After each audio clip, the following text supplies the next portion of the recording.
সারা দেশে মব সৃষ্টি, শিক্ষার পরিবেশ নষ্ট এবং প্রশাসনের নির্লিপ্ততায় আইনশৃঙ্খলা পরিস্থিতি অবনতির প্রতিবাদে সারা দেশে বিক্ষোভ মিছিল করেছে স্বেচ্ছাসেবক দল।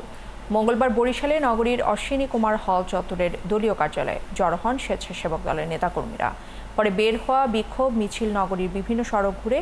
এর আগে সমাবেশে বক্তারা জানান, সংস্কারের অজুহাতে এনসিপি এবং জামায়াত সারা দেশে নৈরাজ্য এবং সন্ত্রাসী কর্মকাণ্ড চালাচ্ছে। তারেক রহমানের বিরুদ্ধে মিথ্যাচার এবং কটূক্তি করছে। মিছিল সমাবেশ করেছে জাতীয়তাবাদী স্বেচ্ছাসেবক দল। বেলা 11টায় দলীয় কার্যালয় থেকে বের হওয়া বিক্ষোভ মিছিল প্রধান সড়ক ঘুরে লঞ্চঘাট চত্বরে গিয়ে শেষ হয়। এ সময় বিএনপির বিরুদ্ধে ষড়যন্ত্রকারীদের সতর্ক করে স্লোগান দেয় দলের নেতাকর্মীরা। এদিকে মানিকগঞ্জেও বিক্ষোভ মিছিল করেছে স্বেচ্ছাসেবক দল। মঙ্গলবার দুপুরে শহরের ল কলেজ প্রাঙ্গণ থেকে বের হওয়া বিক্ষোভ মিছিল শহরের শহীদ রফিক সড়ক ঘুরে।